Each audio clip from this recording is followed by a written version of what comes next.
하나님 앞에 이러한 예배에 대해서 더 간절하고 더 애절한 이러한 마음을 가르치기 위해서 그렇게 하시지 않나 하는 생각도 듭니다. 특별히 예배 마지막에 불렀던 그 찬송가 가사가 마음에 감동이 됩니다. 온종일 불러도 다 부를 수 없는 풍부, 예수 예수 예수, 나의 마음속에 넘친 감격, 예수 예수 예수, 내 찬송의 생명이여라.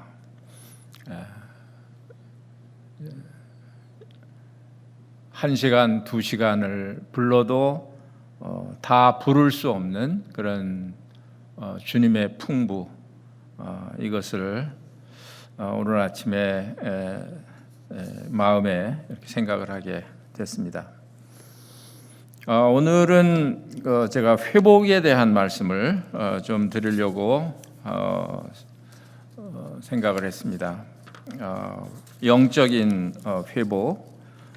저희들이 생각할 때 영적인 회복은 어떤 특별한 사람에게나 필요한 이런 그 일이라고 생각할지 모릅니다만, 사실은 우리 그리스도인들의 그런 생활 가운데 이 회복은 언제나 필요한 것입니다.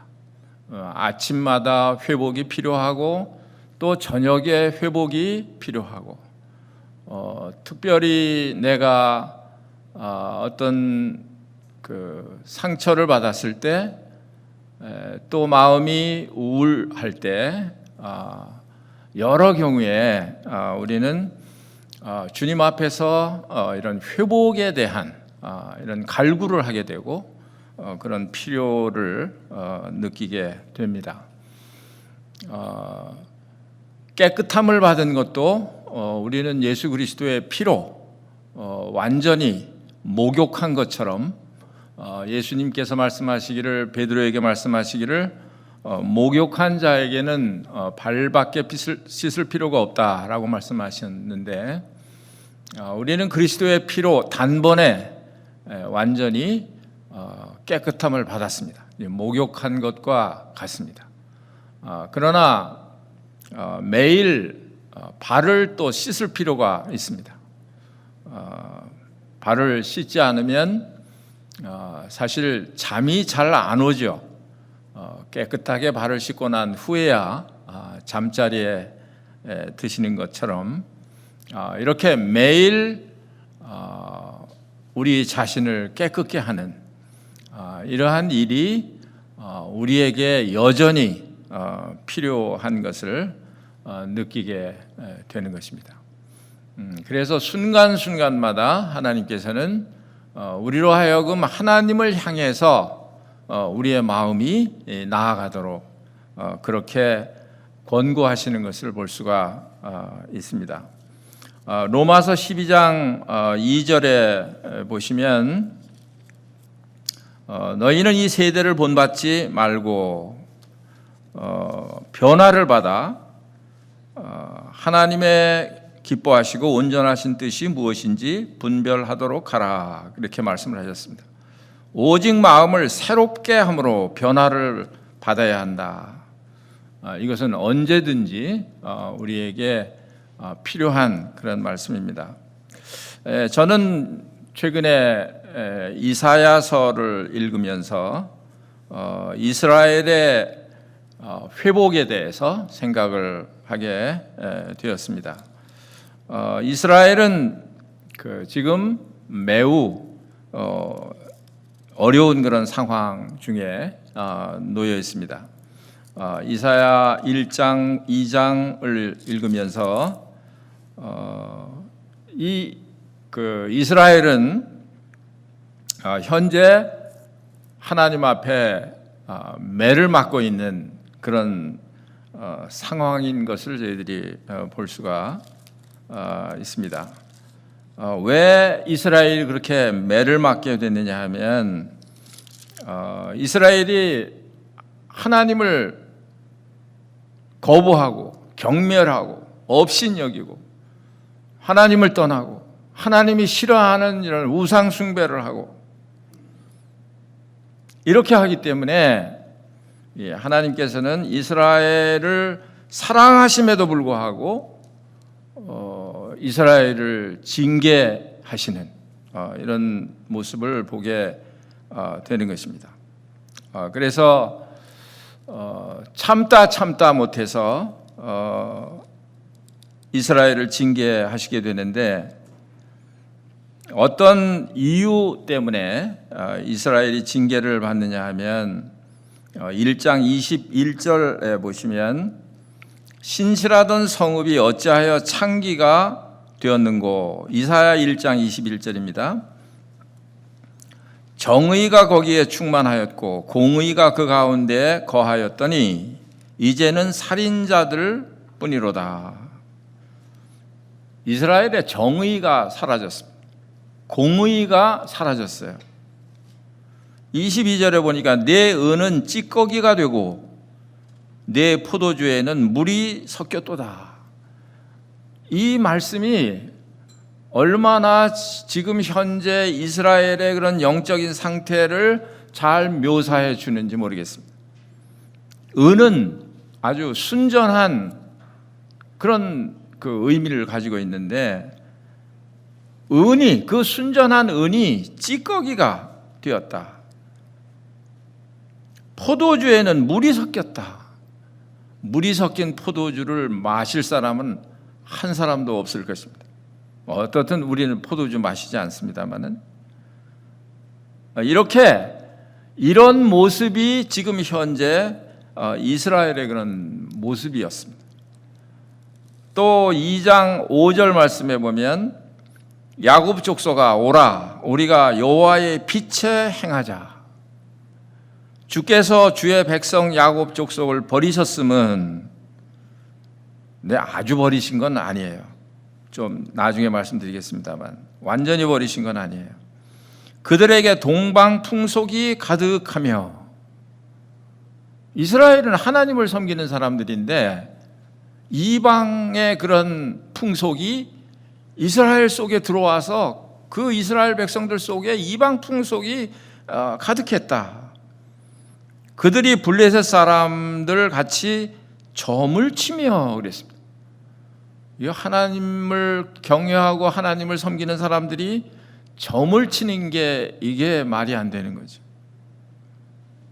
그러니까 하나님을 섬기고 하나님을 의지하고 이렇게 하는 모습은 보이지 않습니다. 이방인과 더불어 손을 잡아 언약하였습니다. 이런 모습 때문에 하나님께서는 이 이스라엘을 그냥 두고 보실 수가 없으셨습니다. 왜 그러냐 하면 이런 가운데 있으면 이스라엘도 마찬가지로 불행하게 되기 때문에 그렇습니다. 하나님 안에 살아야 그 안에 있어야 우리가 행복한데 이스라엘 백성이 하나님을 떠나고 나니까 온갖 어려운 그런 상황이 닥치기 시작했습니다. 앞으로 가셔서 1장 말씀에 좀 보시면 4절부터 보시면 슬프다 범죄한 나라요 허물진 백성이요 행악의 종자요 행위가 부패한 자식이로다. 그들이 여호와를 버리며 이스라엘의 거룩하신 이를 만홀히 여겨 멀리하고 물러갔도다. 너희가 어찌하여 매를 더 맞으려고 패역을 거듭하느냐.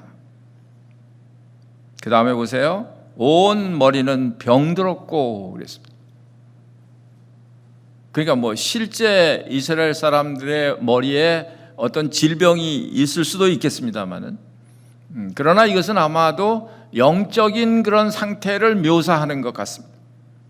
온 마음은 피곤하였으며 발바닥에서 머리까지 성한 곳이 없이 상한 것과 터진 것과 새로 맞은 흔적뿐이거늘 그것을 짜며 싸매며 기름으로 부드럽게 함을 받지 못하였도다. 이게 정상적인 상태이잖아요.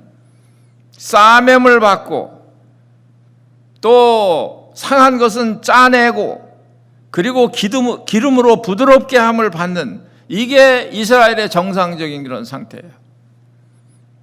우리로 말하면 성령 안에서 위로가 넘치고 평안이 넘치고 또 성령의 열매가 넘치고 성령의 기쁨이 넘치고, 이런 모습이 하나님을 경외하는, 하나님을 섬기는 이스라엘의 모습이고 구원받은 우리들의 모습이에요. 좋아하는 찬송가 가운데 이런 찬송가가 있습니다. 주의 친절한 팔에 안기세 우리 마음이 평안하리니 항상 기쁘고 복이 되겠네. 영원하신 팔에 안기세. 주의 팔에, 그 크신 팔에 안기세. 주의 팔에, 영원하신 팔에 안기세. 그래서 하나님의 그 팔의 보호를 입고 그 안에 있는 백성들은 다 평안한 것을 누리게 되는데, 그런데 이 이스라엘은 지금 그것을 알지 못하고 있어요. 그냥 머리부터 발끝까지 다 상처투성이고 매맞은 흔적뿐이고 또 마음은 피곤하고, 이런 정도가 되면 하나님께로 돌아와야 되겠다라는 생각을 가져야 하는데, 이스라엘 사람들은 이런 상황이 지금 닥쳤는데도 불구하고 이스라엘 백성들은 패역해서 하나님께로 돌아가기를 원치를 않았습니다. 그리고 더욱더 자기들의 원하는 대로, 아까 읽어드린 그 말씀대로 더욱더 패역을 행하는 이러한 백성들을 볼 수가 있습니다. 이 백성들이 하나님께서는 회복을 원하셔서 이렇게 하셨을 텐데, 그런데 이 어리석은 이스라엘 백성들은 왜 이걸 모를까요? 왜 이렇게 하나님 곁을 점점 더 멀리 이렇게 떠나가려고 할까요? 이 이스라엘 백성들이요, 아마 앞으로 계속해서 이사야서를 1장부터 이제 마지막 장까지 읽으시게 될 터인데, 불행하게도 이스라엘 백성들이 이렇게 하나님께서 원하시는 대로 기름으로 부드럽게 함을 받고 싸매을 받고 이렇게 회복이 되었다고 하는 이런 사실을 읽으실 수가 없을 것입니다. 그런 회복이 안 되는 거예요. 참 불행한 그런 상황에 놓여 있습니다.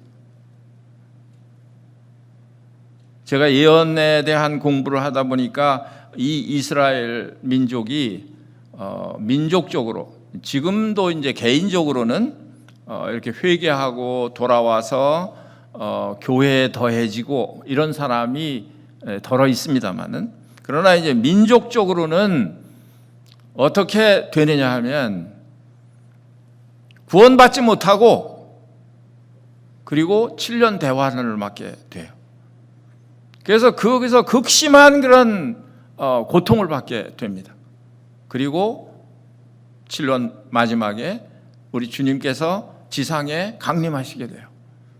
그때 이 이스라엘 사람들이 그 예수님을 보고 그때 예수님께 돌아오고 그때 예수님을 믿고 그때 회개하고, 그리고 언제 회복이 되느냐 하면 천년 왕국에 들어가게 되는, 그 천년 왕국에서 회복이 되는 이런 그 역사적인 그런 것을 우리가 발견하게 됩니다. 그러니까 지금도 이스라엘은 전 세계에 흩어져서 이런 지금 황폐한 그런 상황에 있습니다. 일부가 회복이 되어서 독립을 했습니다마는, 그러나 매일마다 전쟁이에요. 왜 그러냐 하면 아직도 회복하지 않고 계속 회개하지 않고 하나님께로 돌이킬 마음을 갖지 않고, 선지자들은 다 죽이고, 이사야 선지자도 순교를 당했습니다. 므낫세가 왕할 때 이사야 선지자가 순교를 당했는데 톱으로 켜서 순교를 당했다. 믿을 수 있는 그런 어떤 문헌에 보면 이게 톱으로 켜서 순교를 당했다 이렇게 나와요.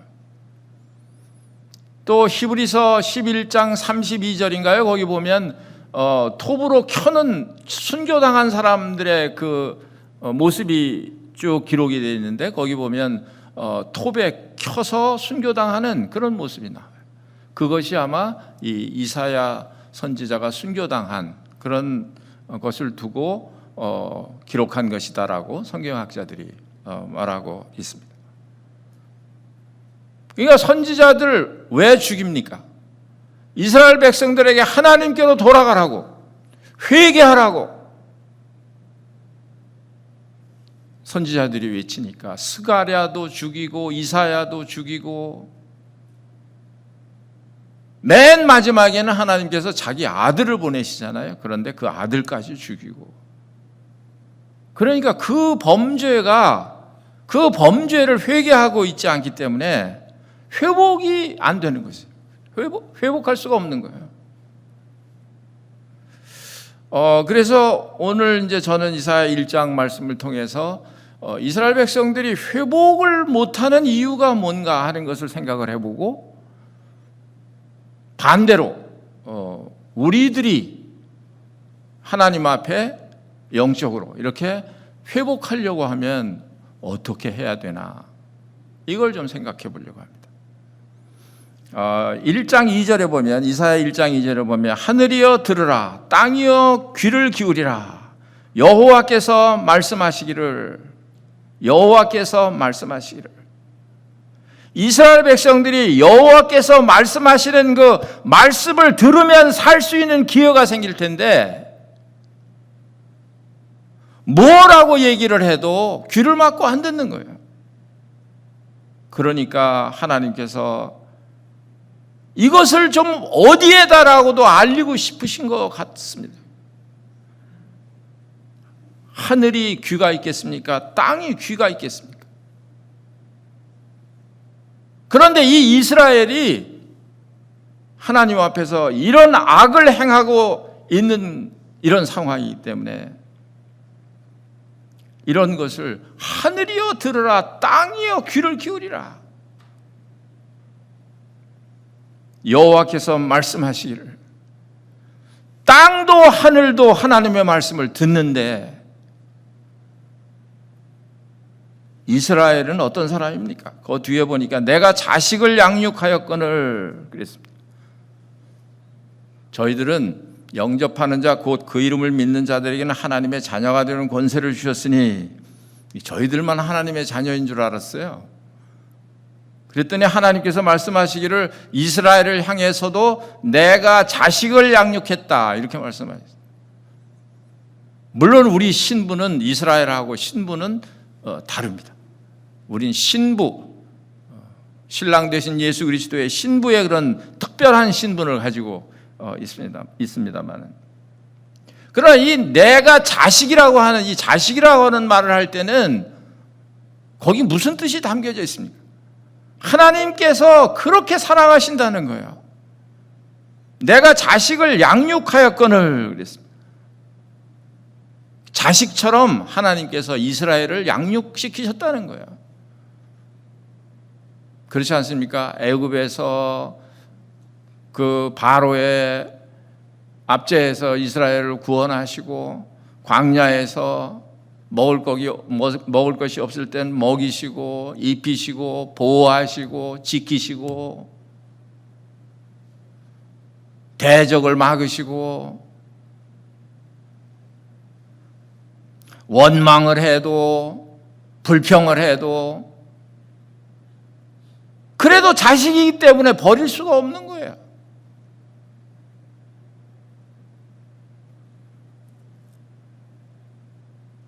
그러니까 하나님 앞에 회복하려고 하면 첫 번째로 해야 되는 게 뭐냐 하면 하나님의 말씀을 들어야 한다는 거예요. 하나님의 말씀을 듣지 않고 회복이 있을 수가 없습니다. 이스라엘 백성들처럼 이렇게 하나님의 말씀을 경멸히 여기고 거부하고 업신여기고 이렇게 하는 사람에게 회복이 없습니다. 하나님의 말씀을 듣는다고 하는 건 뭐예요? 우리가 그냥 설교 한 편 듣는 걸 그런 정도를 말하는 게 아니에요. 하나님의 말씀을 듣는다는 것은 하나님께서 나에게 하시는 말씀을 듣는 거예요. 그냥 설교 한 편을 듣고 참 좋다, 뭐 시원찮다, 뭐 들을만한데 아니네, 뭐 이런 평가하는 그런 설교 말고요. 어떤 성경을 통해서든지 누구를 통해서든지 어떤 사건을 통해서든지 환경을 통해서든지 하나님께서 나에게 들려주시는 그 하나님의 말씀이에요. 그 말씀을 들을 때 살아나는 거죠. 그래서 여기 중간중간에 그런 말씀을 하고 있습니다. 10절에 보시면 너희 소돔의 관원들아 여호와의 말씀을 들을지어다. 들어야 사니까. 또 18절에 보시면 여호와께서 말씀하시되, 또 24절에도 그러므로 주 만군의 여호와 이스라엘의 전능자가 말씀하시되, 말씀을 듣는 것 밖에 회복하는 방법이 없습니다. 말씀을 듣는 것 밖에 우리의 영혼이 살아나는 방법이 없습니다.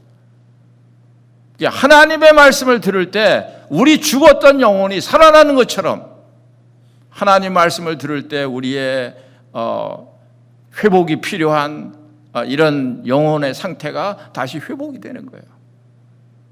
그러니까 하나님의 말씀에 대한 사모심이 없이 우리의 영적인 회복은 기대할 수가 없다 하는 말이에요. 그 다음에 두 번째는 뭡니까? 두 번째로는 하나님의 사랑을 알아야 되는데, 하나님은 이스라엘을 향해서 이렇게 사랑을 하는데 하나님의 사랑을 모르는 거예요. 3절에 보니까 소는 그 임자를 알고 나귀는 그 주인의 구유를 알건만은 이스라엘은 알지 못하고 나의 백성은 깨닫지 못하는도다 하셨도다. 알지 못한다. 소도 임자를 아는데 이 내 백성은, 자식같이 기른 이 내 백성은 나를 알지 못한다는 거예요. 내 사랑을 알지 못한다는 거예요. 여러분 원앙소리 영화를 보신 분이 계신지 모르겠습니다. 저도 영화를 보지 못했습니다. 요약해 놓은 것을 좀 읽어봤는데요. 그 요약해 놓은 것을 읽기만 했는데도 엄청 마음에 아주 뜨거운 감동이 왔습니다. 어떤 80세 된 할아버지가 소를 기르시는데 이 소가 나이가 40살이에요.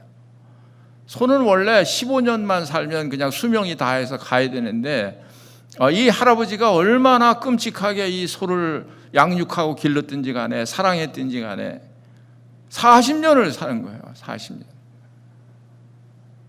그래서 그냥 둘이 통하는 거예요.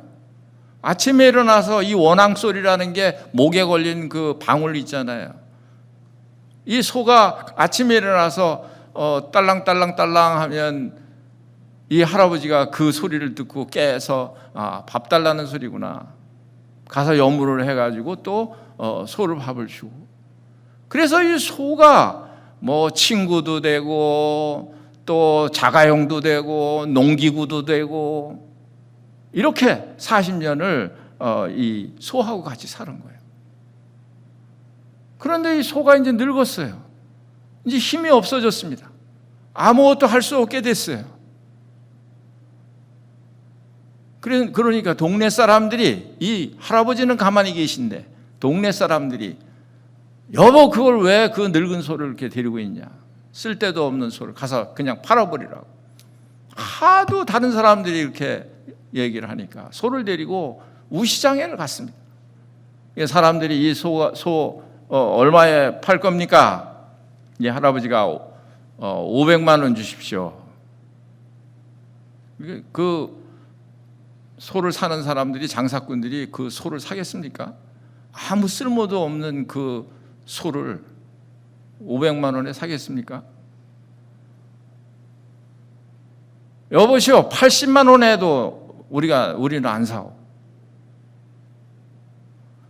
그러고 실갱이를 하고 있는데 어떤 사람이 수표를 100만 원짜리를 하나 주면서 하도 딱해서, 할아버지 이 소 100만 원 줄 테니 그냥 팔고 가시오. 이 할아버지가 팔았을까요? 안 팔았을까요? 여보시오, 지금 이 소가 어떤 소인데 100만 원에 달라고 그러냐. 난 팔 수 없다. 도로 데리고 왔어. 집으로 도로 데리고 왔어. 시장에 갔다 돌아온 소가 그냥 기진맥진해가지고 피곤해가지고 일어나지도 못하고 있습니다. 그러니까 이 할아버지가 왜 그 소 이렇게 코에 끼는 거 있잖아요. 그것도 다 잘라주고, 또 이거 소 마개 해준 거 이것도 다 잘라버리고 아주 자유한 몸으로 이렇게 풀어줬어요. 얼마 못 가서 이 소가 그냥 잠자는 듯이 세상을 떠났습니다. 이럴 때는 소라도 세상을 떠났다고 얘기해 줘야 돼요. 세상을 떠났어요. 이 할아버지가 너무 슬퍼서 그 항상 갈던 그 밭 옆에 구덩이를 파고 거기다가 고이 이렇게 잘 묻어줬습니다. 이런 지금 이야기를 제가 왜 하고 있는 거예요? 이 소도, 말 못하는 소도 이렇게 주인을 알고 교통하고 이렇게 하는데, 사람이 하나님이 자식을 기르듯이 기른 그런 이스라엘이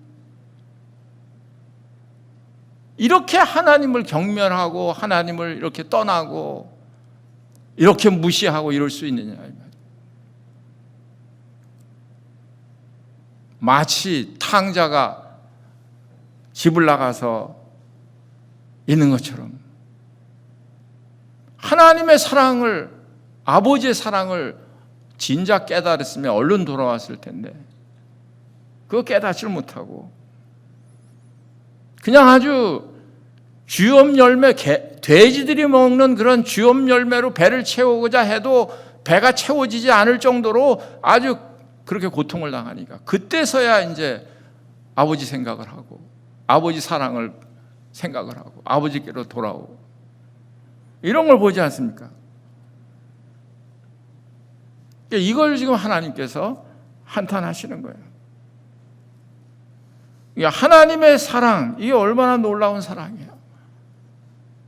여러분들 지금까지 사신 것이 여러분들이 잘해서 사셨다고 생각을 하십니까? 이 세상에는요, 여러 가지 그런 그 위험 요소들이 얼마든지 널려 있어요. 그냥 하나님께서 손 놓으시면 우리는 그냥 당장이라도 갈 수 있어요. 그걸 누가 알아요? 강양원 형제님 소천식에 갔다 왔습니다만 실감이 안 나요, 잘. 왜냐하면 며칠 전에 집에 가서 뭐 활짝 웃고 얘기하고 이런 걸 봤거든요. 근데 어떻게 인생이 저렇게 멀쩡하게 얘기하고 웃고 이러던 사람이 세상을 떠나냐 이 말이에요. 그 형제님 뿐이에요. 다른 분들도 마찬가지예요. 그러니까 우리 사람은 그렇게 약한 거예요. 내세울 게 없는 거예요. 하나님께서 부르시면 그냥 언제라도 우리는 놓고 가야 되는 거예요. 그렇게 약한 게 우리 인생이에요.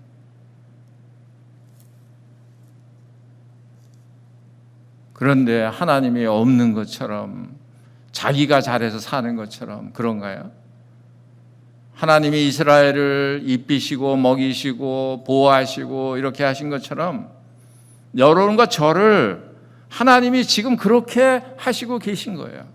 그러니까 하나님의 사랑을 우리가 알아야 되는 거예요. 그래야 그 사랑을 떠나지 않는 거예요. 그렇지 않으면 우리는 쉽게 그 사랑을 자꾸 떠나요. 그 곁을 떠나요. 그런데 이스라엘에게 중요한 게 있어요. 그게 뭐냐 하면 이런 상황에 있는데도 불구하고 자신들이 하나님을 떠났다는 걸 모르는 상태예요. 모르는 거예요. 저희 성경을 읽으면서 너무 그걸 보고 어떻게 이럴 수가 있나? 어떻게 이럴 수가 있나? 6절에 보시면 발바닥에서 머리까지 성한 곳이 없이 상한 것과 터진 것과 새로 맞은 흔적뿐이거늘 그것을 짜며 싸매며 기름으로 부드럽게 함을 받지 못하였도다. 너희의 땅은 황폐하였고 너희의 성읍들은 불에 탔고 너희의 토지는 너희 목전에서 이방인에게 삼켜졌으며 이방인에게 파괴됨 같이 황폐하였고 그래도 하나님께서는 이스라엘을 완전히 다 멸망시키지 않았어요. 여기 8절에 보니까 딸 시온은 포도원의 망대같이 참외밭의 원두막같이 에워싸인 성읍같이 겨우 남았도다. 만약에 하나님께서 이스라엘을 생각하시고 이렇게 남겨두시 아니었다면 소돔과 고모라 같았으리라. 소돔 고모라가 하나도 남김없이 불에 다 멸망한 것처럼 그렇게 했을 터인데 이 이스라엘은 왜 그렇게 하지 않고 남겨뒀을까요? 하나님의 자식이니까. 하나님의 사랑하는 자식이니까.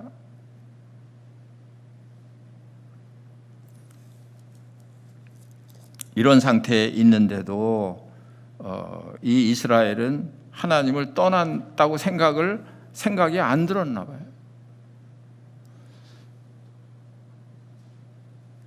아마 이 이스라엘은 아수르가 와서 우리를 공격을 했으니까 저 원수 같은 아수르, 아마 아수르만 그냥 생각을 하고 원망하고 있을지 모르겠어요.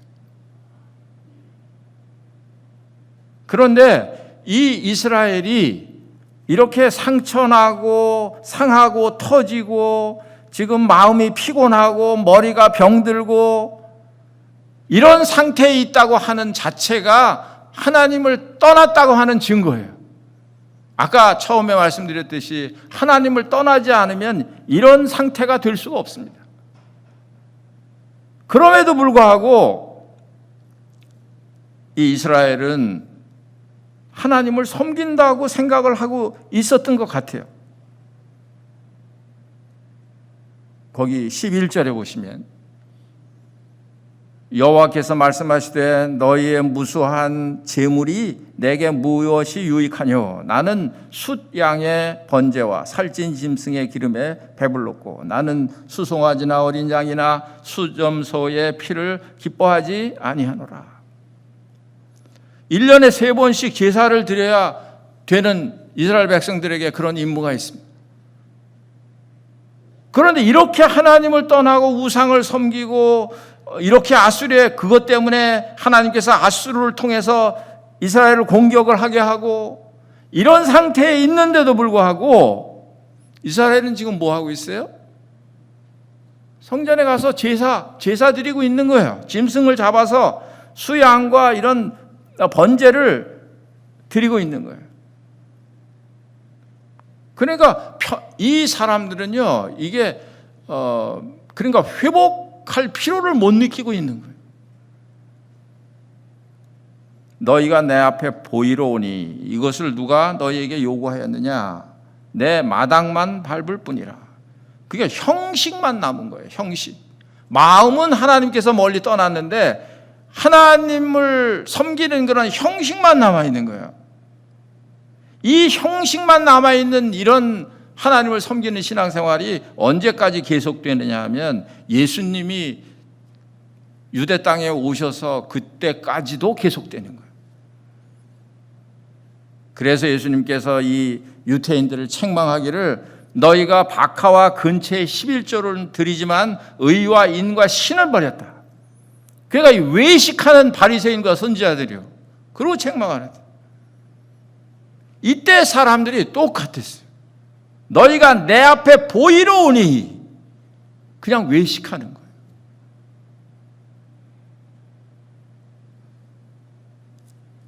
거예요. 이것이 그 이스라엘의 문제였습니다. 그래서 자기들이 지금 하나님을 떠났다는 걸 인식을 못하고 있는 거예요.